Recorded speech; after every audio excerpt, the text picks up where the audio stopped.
Hey, what's up? I'm Guy.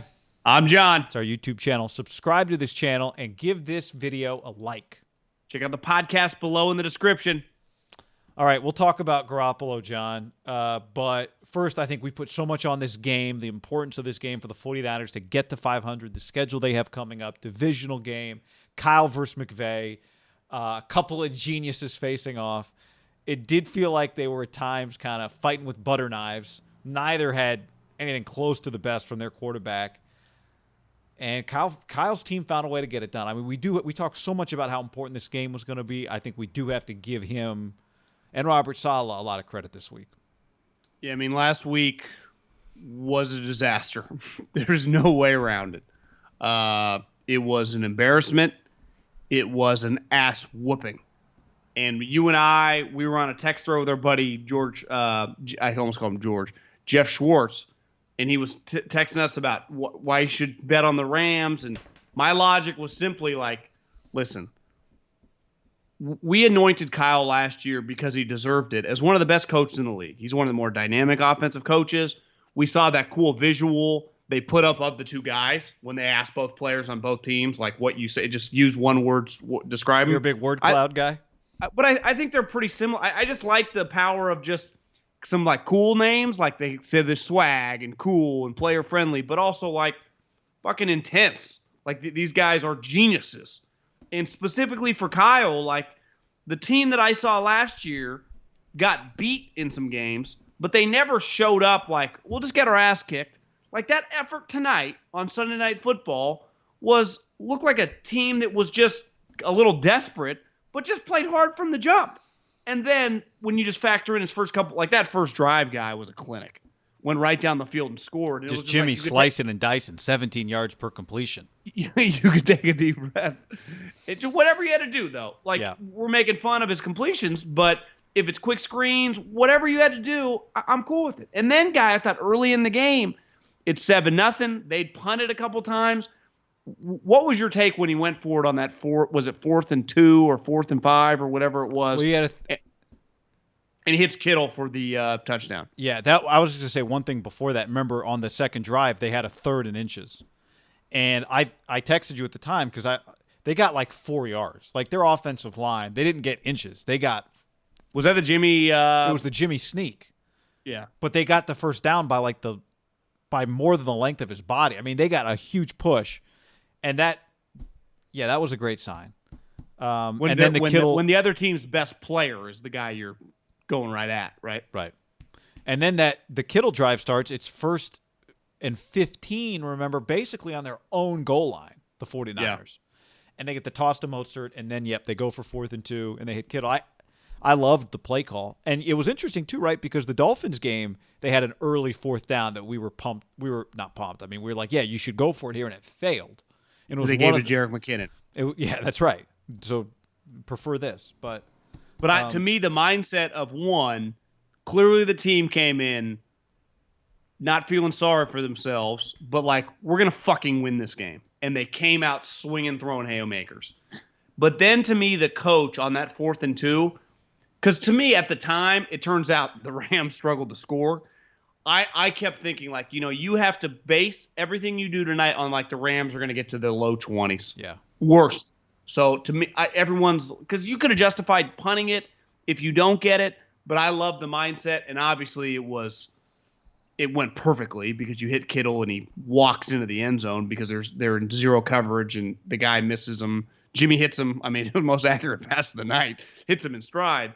But that kind of, to me, once you went up 14-0, it was like, okay, the Niners, you're going to have to beat the Niners. Like, they're not just going to roll over. And it was just, I'm not trying to live in the past, but it does, like, what the fuck happened last week? Because at least in the Eagles game, they didn't win, but you never felt like they were just, it was Mullins was ugly, but the effort was there. Yeah. The effort last week relative to this week, I mean, Guy, it was like two separate teams. Yeah, I mean, all that is true. I don't disagree with any of that. I agree with all of that. I do think sometimes games just get weird, and then it's hard to get out of them. And that's if you fall down early. That's part of what happened last week. It's not. It's just part of what happened, right? It can't happen. especially against the Miami Dolphins when you've got this schedule coming up. But it's what happened. Dolphins are 3-3. Dolphins are 3-3. I thought one thing that was, you're right. Like it became clear you're going to have to beat the Niners. I thought then it became clear like they're going to have to beat the Rams. Right? They were not able to just cruise at 21-6. Like they had to make some plays in the second half, and they did. Two big things were the offensive line was really good. I think was that true? The first hit. Well, it's not true actually. The first hit Jimmy took was not on that rush because he got hit by by Aaron Donald on a ball where he missed Juszczyk down the left side. But they didn't really get to him. They got rid of the ball quick. I just thought the offensive line was really good. And then Emmanuel Mosley, give him 21, John. Give him a bandana and 21. Dion is back. Prime time, Emmanuel Mosley. Well, to me, it was just amazing. You have two just capable corners out there. The difference of those two guys and what we saw last week. The defensive effort, though, as a whole, I thought was just fantastic. Just their intensity flying around. I mean, how good is Fred Warner? Like, I mean, it's we've talked about it before, but the way that they kind of isolated on some of the video clips, he's everything you want in 2020. Sideline to sideline, the physicality, the intelligence. I mean, he's a fucking stud. Because the one thing you notice when you watch, they're not really they miss Nick Bosa. I mean, his departure with the ACL injury is it's pretty evident, right? They get no pressure. To not sack Jared Goff, a game in which he throws the ball 38 times. If you told me Goff throws the ball 38 times, I'd tell you, well, the Niners have to. It's Goff. They're going to get a sack, right? Now, I didn't even feel like they got that close that often. Well, did you? They didn't get close to. They didn't get close to a sack that often. I did feel like they did bother him. Now he was off. Part of that was just him, but I thought at times they bothered him. But yeah, I mean, it's the Bosa thing is glaring. The Bosa absence is glaring, and Goff did help them, right? The Rams did not play a very clean football game on offense. Goff missed several throws. Cooper Kupp drops the touchdown before the interception by your Jason guy Verrett. Tutu. Shout out to the scouting department. Well, but he was once an elite dude. Well, I know, I remember but going to a Raider he was a game, hurt seeing him guy. pick up. Yeah, he'd been out forever. He'd been hurt on this team. I mean, he'd been injured this year. Jared Goff threw a what as Rich Gannon would say, a baby killer. That can't happen. Although it was fourth down. So you got to make a play, but still, I mean, baby killer there. Yeah. To me, fourth downs are not. It did hurt though, because part of the reason you go for it on the goal line is because you're like, oh, if we don't get it, the Niners will have it at the 1. Yeah, just their effort. Like I think one thing's clear. This team, I wouldn't say it's a shell of last year's team, but it's clearly not as good as last year's team right now. They're just missing players. Now Sherman, we'll see if he comes back this week. Bosa's not coming back.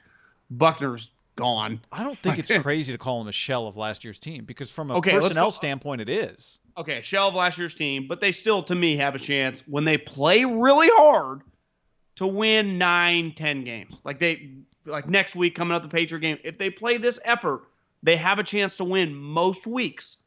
And if Kyle can keep getting this out of them, because the one reason I thought they'd bounce back, because it's kind of an easy coaching job. When your team kind of knows you're good and you've got your ass kicked, it's not that hard to motivate.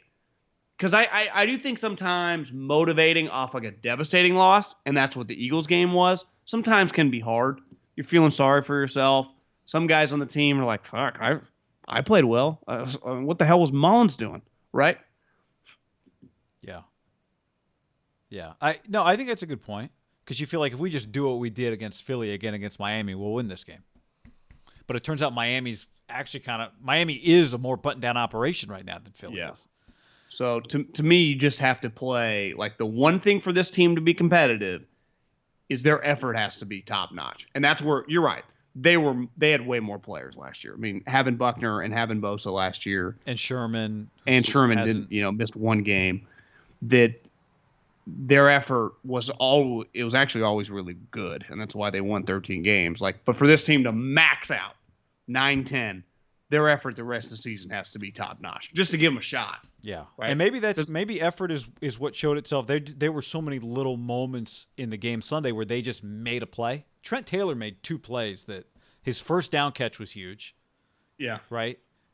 And then he broke up what was almost an interception on the goal line on a bad throw from Garoppolo. Mostert, 65 yards, felt like 175. Well, they need that guy healthy. He's their best running back by a mile. That's hopeful. You hope that he didn't play just because they felt like, okay, we've got a lead. We don't need to push it here. Kittle made some huge plays. Deebo Samuel played throughout the game, and the game winning. You're talking about the first down. Yeah. Right. Kendrick Bourne, 2 catches, 44, felt more impactful than that. Ayuk, another 2-catch, 1 touchdown game for Brandon Ayuk. Technically, his first passing touchdown, they said on the broadcast, even though it felt like the other one just because it was so long, you didn't realize it was like the end around. That was okay. It was like, it was end around.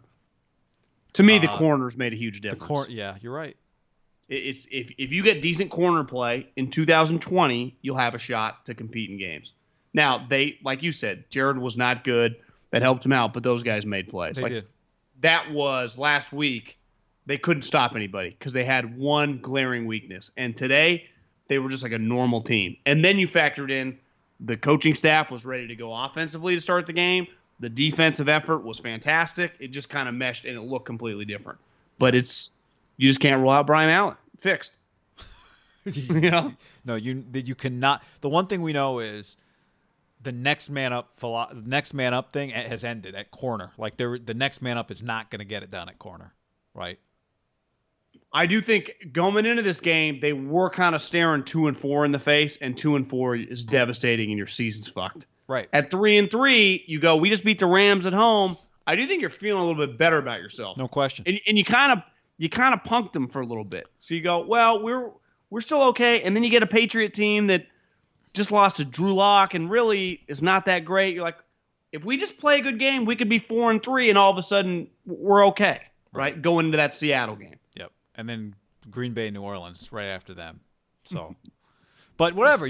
But the point is, if they make the playoffs, we're going to look back on October 18th and say that's where that's where they saved their season. Did you hear Collinsworth say today, maybe him or Al, that an 8-8 team is going to get in this year? I was like, guys, have you followed? Like, I don't think an 8-8 team is sniffing the playoffs. I think you got to get to 9 to get in the playoffs. 8-8 team is not going to get in that 7th spot. I think they just kind of flippantly said that. I was like, I would go back and look at the last. Well, they might be. They're saying. Well, they might be talking about the NFC East winner. I think they meant a wild card team. They weren't talking about that. They just meant like, and maybe it's a little closer than I thought. I mean, last year I guess a 9-7 team, so it's right there on the edge. But I think most years you got to get to 9. That 7th spot typically to me feels like the 9-win team, because a lot of times, I bet if we went back and did a study, and we might have to look at this closer as we get closer, is that the 9-7 team sometimes that wins the 6th seed, like there are a couple 9-win teams, the tiebreakers. Yeah. But to me, it's pretty rare that an 8-win team is like, oh, the next man out. Were they talking about the NFC or is that what you said? They were just talking about the playoff picture, adding a team. They weren't talking about the NFC East. They were just talking in general. And I was like, yeah, I don't. If you told me the Niners won 8-8, my first response is they're not in the playoffs. Yeah, right? I wouldn't feel good about that. That doesn't feel like an 8-8 year to me, but no. You have some flawed teams that are competing for that second wild card spot plus the NFC. Yeah, but you already have like Seattle's probably in the driver's seat for the division. Even the Rams. To me, the Niners. Yeah, the Rams, the Saints. Like the Saints are 3-2. The Rams are 4-2. The Bears are 5-1. That's the other thing. Does the Rams game come back to help you if you end up in a tie for a wild card spot? Will you play them again? Well, I know. I'm just saying, like now you have the upper hand on them because they've got a better record than you at this point in time. Yeah, puts pressure on you to win that game again. Yeah.